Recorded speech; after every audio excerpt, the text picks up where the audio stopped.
Last class में हमने पढ़ा था कि कमर्शियल बैंक्स क्या होते हैं, कमर्शियल बैंक्स क्या फंक्शन करते हैं। बेसिकली दो फंक्शन करते हैं वो। एक फंक्शन था इनका प्राइमरी फंक्शन, यानी ज़्यादातर जो काम करेंगे ये जनरली, और दूसरा था सेकेंडरी फंक्शन। प्राइमरी फंक्शन दो थे हमारे, accepting deposits and advancing of loans. फिर सेकेंडरी फंक्शन हमारे ये चार फंक्शन थे: overdraft facility, discounting of bills of exchange, agency function and utility function. ठीक है, इन फंक्शन को कंप्लीट करने के बाद हमारा कमर्शियल बैंक कंप्लीट हो चुका है। ठीक है, आज हम स्टार्ट करेंगे सेंट्रल बैंक। ठीक है, सेंट्रल बैंक के बारे में जानेंगे और बहुत ही इंटरेस्टिंग टॉपिक है। काफी सारी चीजें जो मैं आज तक समझ में नहीं आई, लेकिन उनके बारे में हमने कहीं ना कहीं सुना हुआ है, जैसे न्यूज में सुना हुआ है। ठीक है, पॉलिटिकल पार्टीज एक दूसरे को ब्लेम करती हैं उन सब चीजों के लिए, लेकिन हमें कभी समझ में नहीं आया, इसलिए हमने कभी इंटरेस्ट भी नहीं लिया। आज हम उन सारी टर्म्स को समझेंगे तो फिर हमें इंटरेस्ट भी आएगा इसमें। तो स्टार्ट करते हैं सेंट्रल बैंक। सबसे पहले हम जानते हैं कि सेंट्रल बैंक होता क्या है। सेंट्रल बैंक एक सुप्रीम बैंक है, यानी सुपीरियर बैंक है एक, जो सभी कमर्शियल बैंक्स और कोऑपरेटिव बैंक्स को कंट्रोल करता है और रेगुलेट करता है और उनके लिए पॉलिसीज बनाता है। ठीक है, फॉर एग्जांपल जैसे इंडिया में आरबीआई है। ठीक है, इसी तरह सभी कंट्रीज में एक सेंट्रल बैंक होता है जो सभी दूसरे बैंक्स को कंट्रोल करेगा, रेगुलेट करेगा और उनके लिए पॉलिसीज बनाएगा। ठीक है, गाइडलाइंस भी सेंट्रल बैंक ही देता है। इसका मतलब सर, जो हमारे ये जो जितने भी बैंक्स हैं हमारे कमर्शियल बैंक, क्या ये गवर्नमेंट के अकॉर्डिंगली काम करते हैं? नहीं बेटा, ये गवर्नमेंट के अकॉर्डिंगली काम नहीं करते, ये सेंट्रल बैंक के अकॉर्डिंगली काम करते हैं। ठीक है, ये गवर्नमेंट को रिपोर्ट नहीं करते, सेंट्रल बैंक को रिपोर्ट करते हैं। जैसे बड़ी बड़ी फर्म्स होती हैं, कंपनीज होती हैं, इनफैक्ट सभी फर्म्स और कंपनीज होती हैं, वो गवर्नमेंट के पास अपनी बैलेंस शीट और ऑडिटिंग वगैरह, ऑडिट रिपोर्ट, ये सब डिपॉजिट करती है, सबमिट करती है, इनकम टैक्स के पास सबमिट करती है। लेकिन जितने भी बैंक्स हैं, चाहे वो कमर्शियल बैंक हो या फिर कोऑपरेटिव बैंक हो, वो अपनी पूरी की पूरी फाइनेंशियल्स सिर्फ सेंट्रल बैंक को देगा, गवर्नमेंट को नहीं देता, वो सेंट्रल बैंक को रिपोर्ट करता है। ठीक है, तो सेंट्रल बैंक इन सभी बैंक्स को कंट्रोल करेगा, उनको ऑपरेट करेगा, रेगुलेट करेगा और उनको डायरेक्शन भी इशू करेगा। तो इसका मतलब सेंट्रल बैंक कौन हुआ? It is an apex body. Apex का मतलब सुपीरियर बॉडी दैट कंट्रोल्स,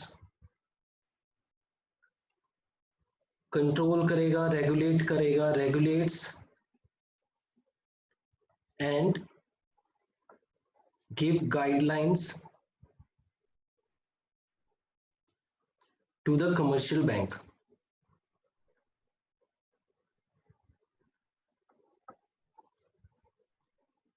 ठीक है, तो ये हो गया हमारा सेंट्रल बैंक यानी रिजर्व बैंक ऑफ इंडिया। ठीक है, जैसे इंडिया में एक सेंट्रल बैंक होता है, इसी तरह सभी कंट्रीज में उनके अपने सेंट्रल बैंक होते हैं। ठीक है, और उनका नाम वो कुछ भी हो सकता है, जरूरी नहीं है कि सभी सेंट्रल बैंक का नाम रिजर्व बैंक ही हो। ठीक है, इंडिया में सेंट्रल बैंक का नाम है रिजर्व बैंक ऑफ इंडिया। ठीक है, तो चलते हैं आगे। अब हम ब्रीफली डिस्कस करेंगे कि इसके फंक्शंस क्या होंगे। ठीक है, ये एक्चुअल में करता क्या है। तो इसके जब हम फंक्शंस के बारे में डिस्कस करेंगे तो बेसिकली इसके 5 फंक्शन होंगे। सबसे पहला इसका फंक्शन होगा करेंसी अथॉरिटी।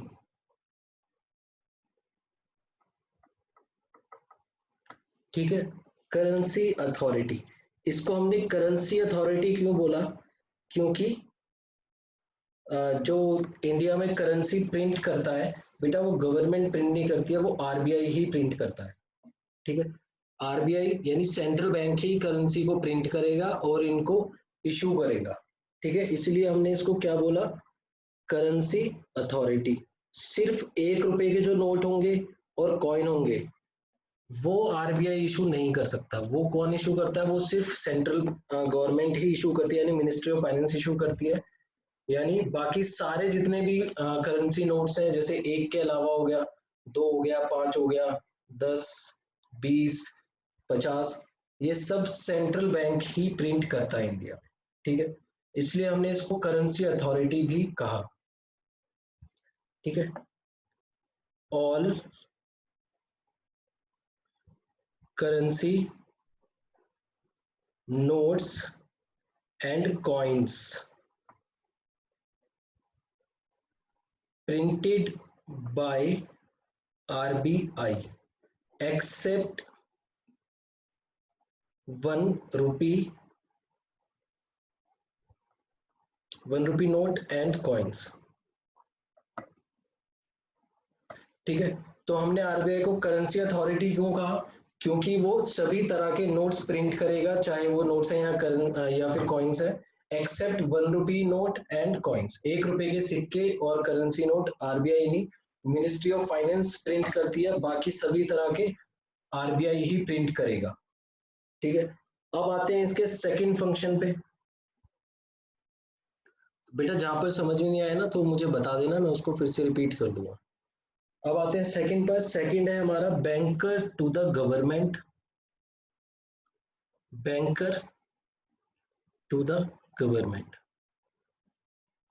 ठीक है, अब जैसे क्या होता है कि हमारी कंपनी होती हैं, फर्म्स होती हैं, इनके बैंक अकाउंट किसके पास होते हैं? बैंक्स, कमर्शियल बैंक्स के पास होते हैं। ठीक है, लेकिन जो गवर्नमेंट का बैंक अकाउंट है वो किसके पास होगा? वो होगा आरबीआई के पास, क्योंकि ये इतने बड़े बड़े अकाउंट होते हैं, कमर्शियल बैंक्स इनको हैंडल नहीं कर सकते। इसीलिए हमने इसको क्या कहा? हमने बोला कि ये बैंकर टू द गवर्नमेंट है, यानी गवर्नमेंट की बैंकिंग जो नीड्स होती है उनको फुलफिल करता है आरबीआई।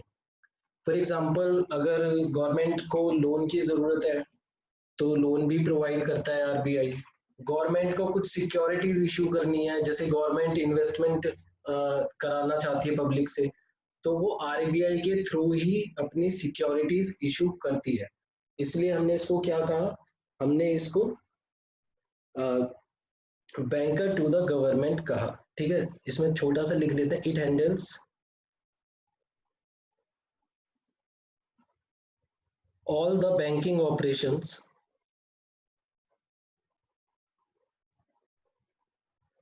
of the government। ठीक है, तो गवर्नमेंट के जितने भी बैंकिंग ऑपरेशंस होते हैं वो सब कौन हैंडल करता है? वो आरबीआई हैंडल करता है, इसीलिए हमने इसको बैंकर टू द गवर्नमेंट कहा।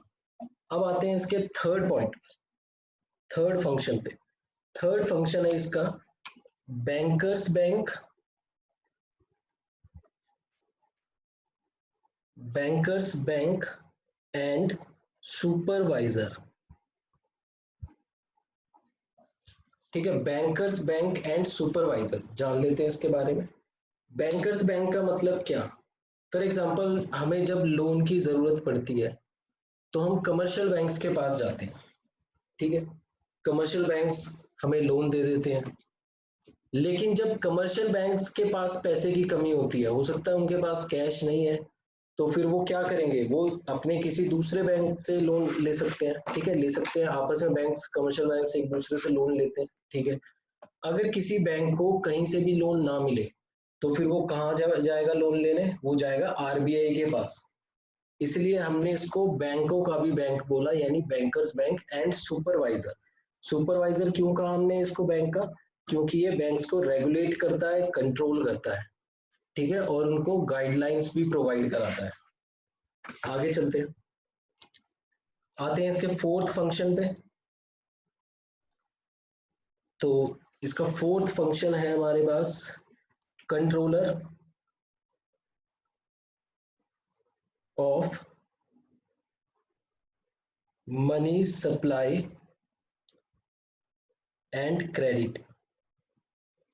ठीक है, controller of money supply and credit.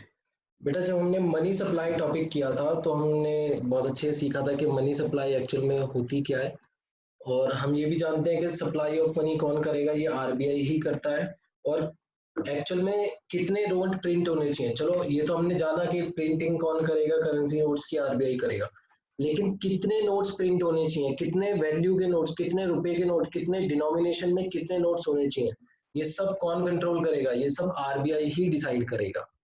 ठीक है, और क्रेडिट कंट्रोल का मतलब होता है हमारी इकोनॉमी में जो इन्फ्लेशन वगैरह कंट्रोल करता है वो आरबीआई ही करता है।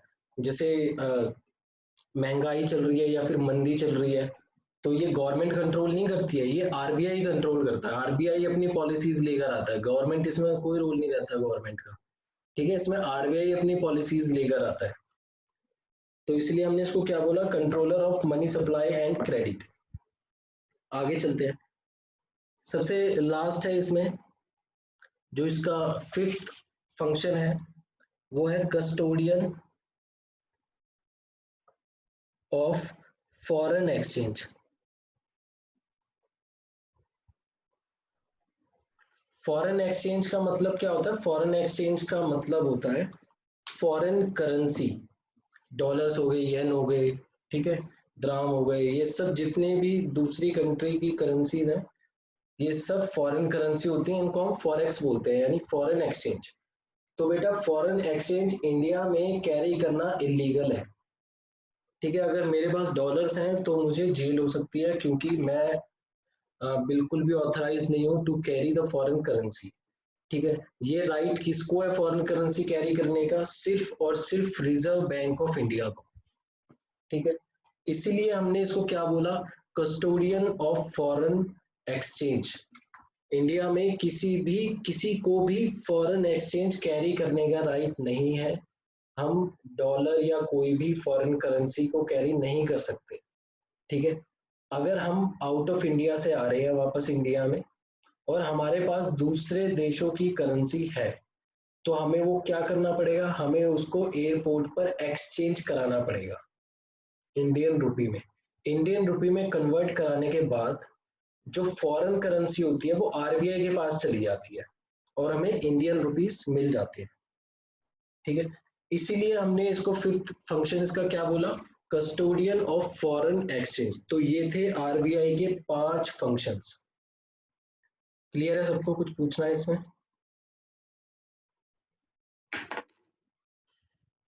बोलो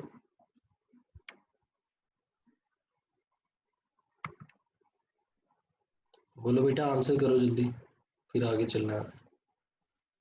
no sir. Bhanu, Rohan, clear है?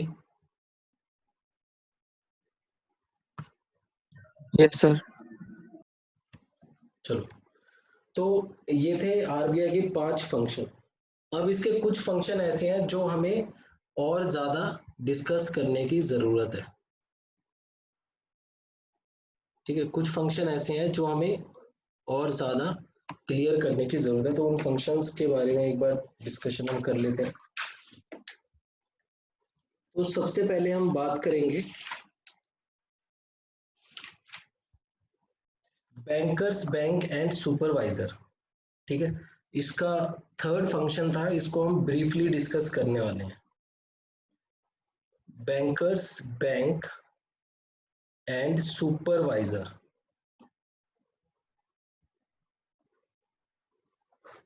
ठीक है, तो सबसे पहले हम देखते हैं कि ये बैंकों के क्या क्या काम करता है जो हमने इसको बैंकर्स बैंक बोला। ठीक है, तो बेसिकली ये बैंकों के लिए 3 काम करता है।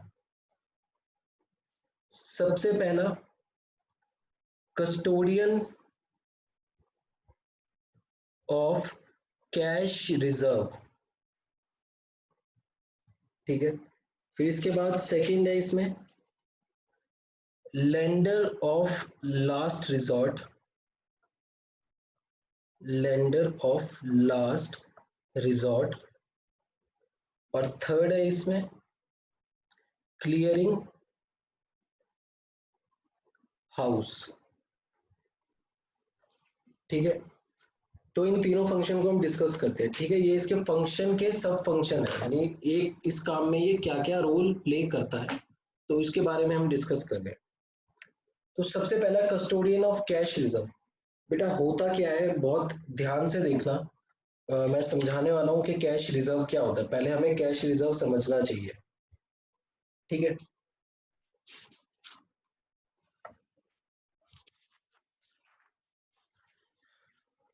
चलो, तो अपने माइक्स ऑन रखना। मैं कुछ डिस्कस करने वाला हूँ, उससे बिल्कुल क्लियर हो जाएगा ये। जो बैंक होते हैं, जो हमारे बैंकिंग कंपनी होती हैं, वो एक्चुअल में एक प्राइवेट लिमिटेड या पब्लिक लिमिटेड कंपनी ही होती है, ठीक है, लेकिन वो रजिस्टर्ड होती है अंडर बैंकिंग रेगुलेशन एक्ट 1949, ठीक है। तो जैसे दूसरी कंपनीज बैलेंस शीट बनाती हैं, इसी तरह बैंकिंग कंपनी भी बैलेंस शीट बनाती है, प्रॉफिट एंड लॉस भी बनाती है, ठीक है, सब कुछ वही फॉलो अप करती है जो दूसरी प्राइवेट लिमिटेड या पब्लिक लिमिटेड कंपनीज करती है। बस बैंकिंग कंपनी के अकाउंट्स बनाने के तरीके अलग होते हैं, ठीक है। तो बैलेंस शीट जब बनती है बैंकिंग कंपनी की, बैलेंस शीट में क्या होगा, बैलेंस शीट में हमें दिया होगा कि इसकी लेनदारी कितनी है, यानी लायबिलिटीज कितनी है और एसेट्स कितने हैं। देनदारी और लेनदारी दोनों का हिसाब किताब होता है बैलेंस शीट में, ठीक है। तो मुझे बताओ कि जो बैंकिंग कंपनी है उसका मेन काम क्या होता है, उसका प्राइमरी फंक्शन हम पढ़ चुके हैं, डिपॉजिट्स को एक्सेप्ट करना और आगे लोन देना, ये उसके दो मेनली फंक्शन है, दो प्राइमरी फंक्शन है, ठीक है। अब मुझे ये बताओ कि जो डिपॉजिट्स एक्सेप्ट किए बैंकिंग कंपनी ने, वो उसके लिए एसेट होंगी या लायबिलिटीज होंगी, बताओ। Sir liability. हाँ, वो लायबिलिटीज होंगी, ठीक है। मान लेते हैं कस्टमर्स आए, उन्होंने बैंक में अपने पैसे डिपॉजिट कर दिए, तो वो क्या हो जाएंगे, वो पैसे वापस भी तो करने हैं ना, ऐसा तो नहीं है ना हमने डिपॉजिट कर दिया अब हमें पैसे वापस ही नहीं मिले बैंक से, तो वो लायबिलिटीज होती है। मान लेते हैं कि जो टोटल डिमांड डिपॉजिट्स है वो 10 करोड़ की हैं, ठीक है। अच्छा, अब मुझे बताओ, ये जो 10 करोड़ रुपए बैंक के पास आ गए, इस 10 करोड़ का क्या करेगा बैंक, इस 10 करोड़ को आगे लोन दे देगा वो, भाई इस पे इंटरेस्ट पे करने के लिए उसको पैसे भी तो कमाने पड़ेंगे ना, तो पैसे कमाने के लिए क्या करेगा, वो आगे लोन दे देगा इंटरेस्ट पे, ठीक है। चलो, तो जितने पैसे उसने लोन पे दिए वो उसके लिए एसेट होगा या लायबिलिटी होगा, बोलो। जो उसने लोन दिया वो बैंक के लिए एसेट होगा या लायबिलिटी होगा,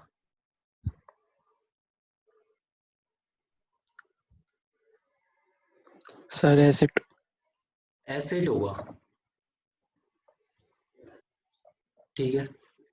तो यानी जो लोन दे दिए, मैंने क्या लिखा, लोन्स एंड एडवांसेस, तो बैंक ने जो लोन दे दिया वो क्या हो जाएंगे, उसके लिए एसेट्स हो जाएंगे, ठीक है।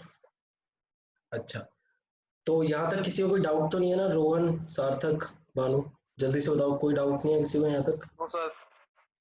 चलो, अब नो मैं सर। करने वाला हूँ तो बहुत अच्छे से उसका आंसर देना, माइक्स अपने ऑन रखो। मुझे बताओ कि जो बैंक आगे लोन देगा वो कितने का देगा, मैक्सिमम कितने रुपए का लोन दे सकता है वो आगे, 10 करोड़ का, सही बोल रहा हूँ ना, भाई 10 करोड़ है तो वो 10 करोड़ का लोन दे देगा, ठीक है। तो मान लेते हैं कि इसने 10 करोड़ का लोन दे दिया, ठीक है, इसने 10 करोड़ का लोन दे दिया आगे, ठीक है, समझ में आ गया ना, इसके पास 10 करोड़ पैसे आए और इसने 10 करोड़ का आगे लोन दे दिया। अब 10 करोड़ का लोन देने के बाद क्या बैंक के पास कोई कैश बचा हुआ है, नहीं, बैंक के पास कोई भी कैश नहीं बचा हुआ, ठीक है, ठीक है। अगर ये डिमांड डिपॉजिट वाले कस्टमर्स बैंक में से पैसा विड्रॉ करने के लिए आ गए तो बैंक क्या करेगा, बोलो।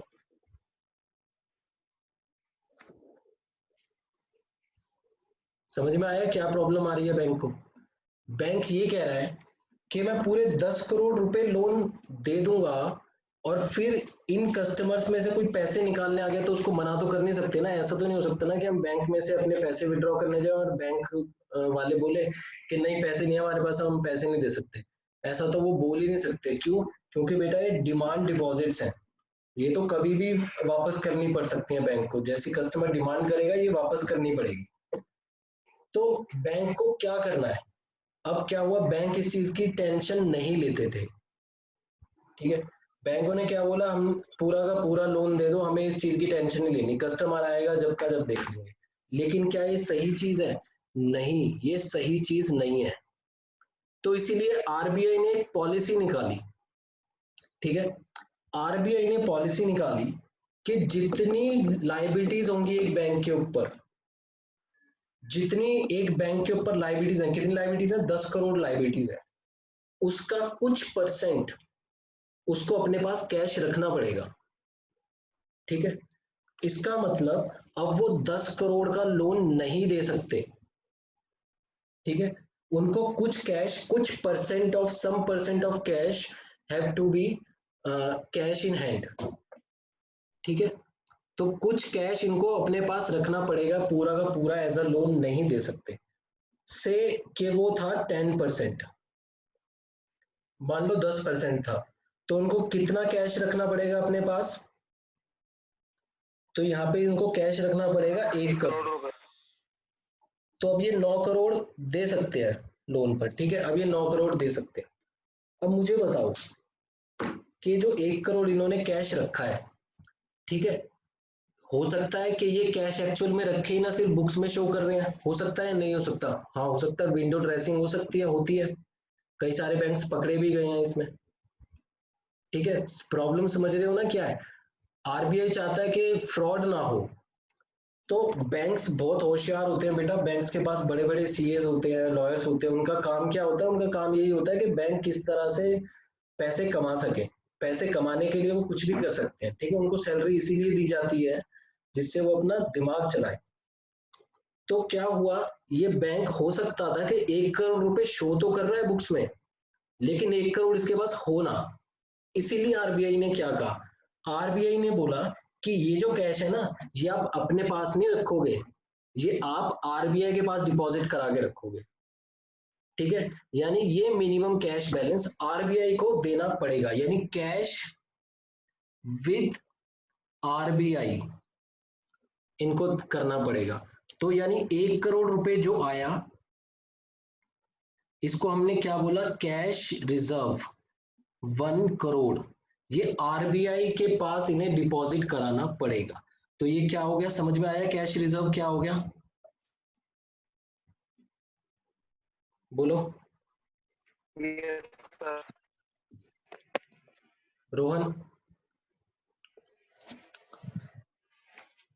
बानो, यस सर, क्लियर है। ठीक है।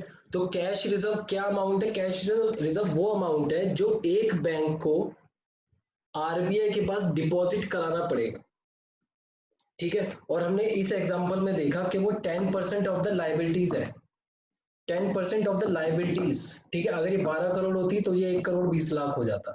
तो 10% of the liabilities has to be deposited with the RBI as cash reserve, ठीक है। तो अब वापस आते हैं फंक्शन पे। तो हमने क्या लिखा, कस्टोडियन ऑफ कैश रिजर्व, यानी जो कमर्शियल बैंक्स के कैश रिजर्व है उसका कस्टोडियन कौन होगा? आरबीआई होगा। उनका कैश रिजर्व आरबीआई अपने पास रखेगा, ठीक है। समझ में आया क्यों रखेगा? क्योंकि कहीं ऐसा ना हो कि बैंक के पास कस्टमर्स पैसे लेने जाए और बैंक मना कर दे, तो उस टाइम पर बैंक क्या करेगा, आरबीआई से पैसे मंगा लेगा जब वापस करने पड़ेंगे। समझ में आ गया? चलो, यस सर। ये हमें क्लियर हो गया कस्टोडियन ऑफ कैश रिजर्व। अब आते हैं सेकंड पे, lender of last resort. Lender of last resort मैंने अभी अभी बताया भी था कि जब कमर्शियल बैंक्स को पैसे की जरूरत होती है, वापस इसी एग्जांपल पे जाते हैं, ठीक है। अब बैंकिंग कंपनी के पास 10 करोड़ का लाइबिलिटी थी और 1 करोड़ रुपए उन्होंने आरबीआई के पास डिपॉजिट कराए हुए थे, ये उनकी बैलेंस शीट है। अब क्या हुआ कि कस्टमर्स पैसे मांगने के लिए वापस आए, उन्होंने 1 करोड़ 50 लाख रुपए वापस मांग लिए। वो कितने भी मांग सकते हैं, हो सकता है तो वो 10 करोड़ भी वापस मांग सकते हैं। तो अब 1 करोड़ तो इन्होंने आरबीआई के पास जमा कर रखे हैं, तो 50 लाख कहाँ से लाएंगे? बेटा 50 लाख उनके पास बहुत सारे ऑप्शन है, वहां से लेकर आ सकते हैं। वो अपनी किसी दूसरी ब्रांच से लोन ले सकते हैं या किसी और दूसरे कमर्शियल बैंक से लोन ले सकते हैं। लेकिन अगर उनको वहां से भी लोन नहीं मिला तो वो किसके पास जाएंगे? वो आरबीआई के पास ही जाएंगे, वो कहेंगे कि 1 करोड़ तो हमारा वापस कर दो और 50 लाख रुपए लोन दे दो। ठीक है, यानी जब कमर्शियल बैंक को पैसे की जरूरत पड़ेगी और उसको पैसे कहीं से भी नहीं मिलेंगे, तो फिर लास्ट में कौन भगवान बन के आएगा उनके लिए? आरबीआई आएगा। इसलिए हमने क्या बोला, lender of the last resort, यानी आखिरी उम्मीद कौन होगा? आरबीआई होगा कमर्शियल बैंक्स के लिए। ठीक है, ये पॉइंट क्लियर है, कैश रिजर्व और लेंडर ऑफ लास्ट रिजॉर्ट। बोलो जल्दी। Yes sir. भानु, रोहन, रोहन तुम्हारे माइक को क्या हुआ आज?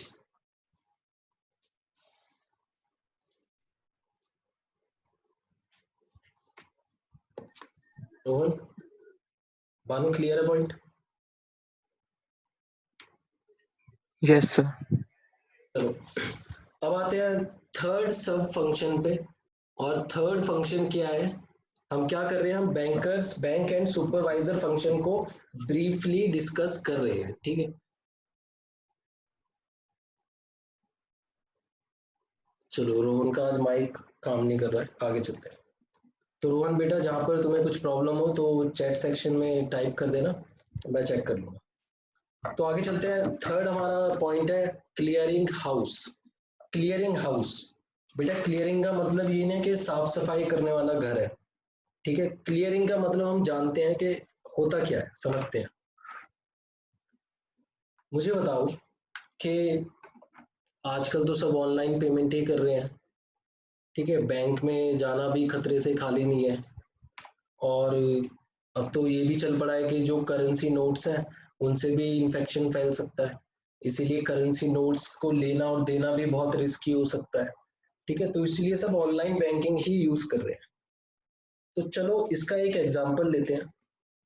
मान लेते हैं कि मैंने ऑनलाइन बैंकिंग यानी अपनी इंटरनेट बैंकिंग में लॉगिन किया और मैंने एक ट्रांजैक्शन की, और ट्रांजैक्शन थी मेरी ट्रांसफर ऑफ फंड की, ₹5000। मैंने क्या किया, मैंने एक कमांड दी कि 5000 रुपये किसी दूसरे पर्सन के अकाउंट में ट्रांसफर हो जाए। ठीक है, चलो ये कमांड मैंने दे दी। मुझे बताओ क्या वो पैसे ट्रांसफर हो जाएंगे? हाँ, वो पैसे ट्रांसफर हो जाएंगे। कितना टाइम लगता है पैसे ट्रांसफर करने में? बोलो।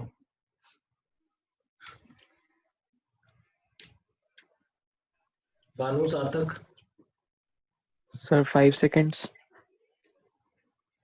सार्थक? सर ये तो सर सर्वर के ऊपर डिपेंड कर जाएगा ना।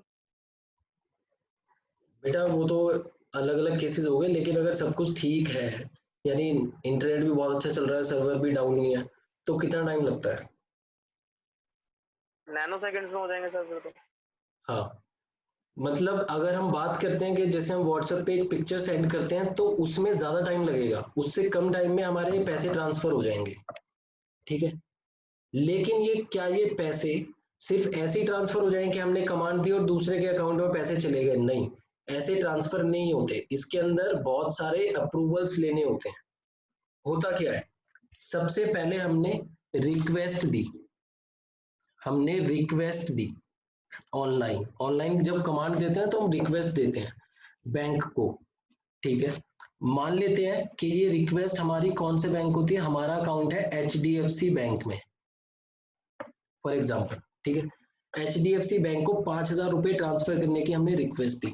अब HDFC क्या करेगा, HDFC RBI का अप्रूवल लेगा। इस अप्रूवल में जिसके अकाउंट में पैसे डालने हैं उसके अकाउंट की डिटेल्स, उसका पैन नंबर वगैरह सब कुछ, IFSC कोड वगैरह सब कुछ RBI के पास शो हो जाएगा। और फिर RBI अप्रूवल अगर दे देता है तो कहाँ जाएंगे, ये जाएंगे रिसीवर बैंक के पास। ठीक है, रिसीवर बैंक यानी जिस बैंक में उस पर्सन का अकाउंट है। मान लेते हैं कि ICICI बैंक है।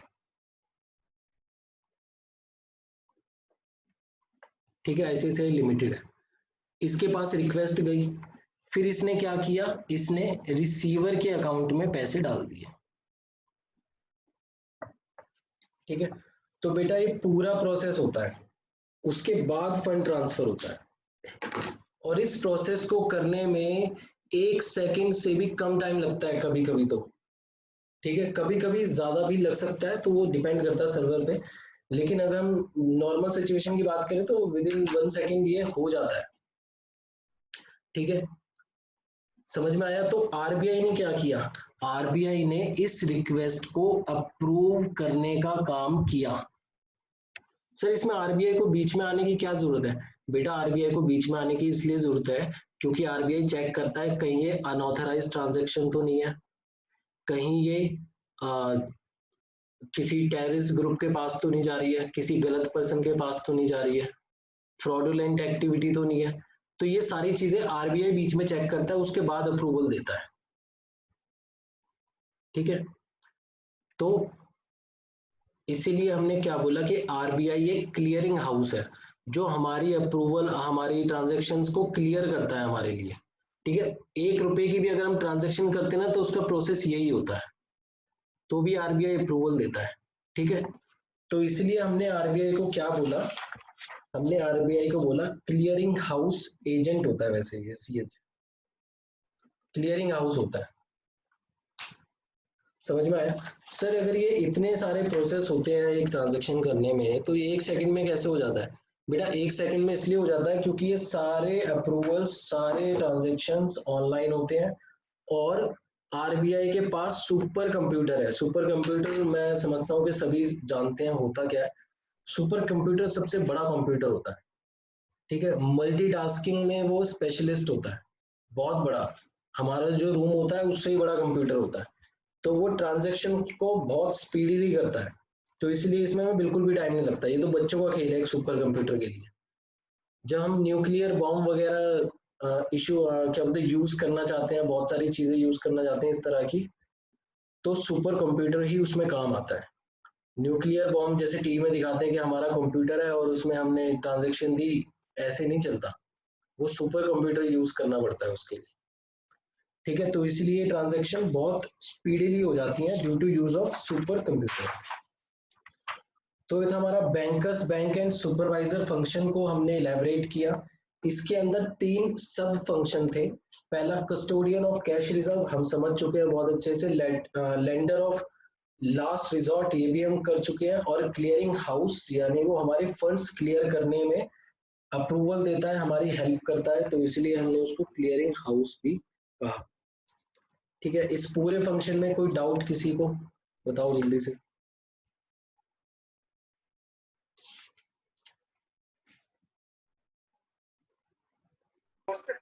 No sir. ठीक है, तो जहां तक हमने अभी किया है कि इसको अच्छे से रिवाइज कर लेना। कल हमारी सेम टाइम पर क्लास होगी, आज के लिए हम इतना ही करेंगे। कल ये चैप्टर हमारा खत्म हो जाएगा, और कल की क्लास और भी ज्यादा इंटरेस्टिंग होगी और बहुत ज्यादा इम्पोर्टेंट भी होगी, ठीक है। हम जानेंगे कमर्शियल बैंक एक्चुअल में ऑपरेट किस तरह करते हैं, ठीक है। तो बहुत सारी चीजें, ये तो बेसिक चीजें हैं। अभी इकोनॉमी कैसे कंट्रोल होती है, इन्फ्लेशन कैसे कंट्रोल होता है, ये सब हम कल की क्लास में स्टार्ट करेंगे, ठीक है। और कल ये हमारा चैप्टर खत्म भी हो जाएगा, तो कल मिलते हैं हम।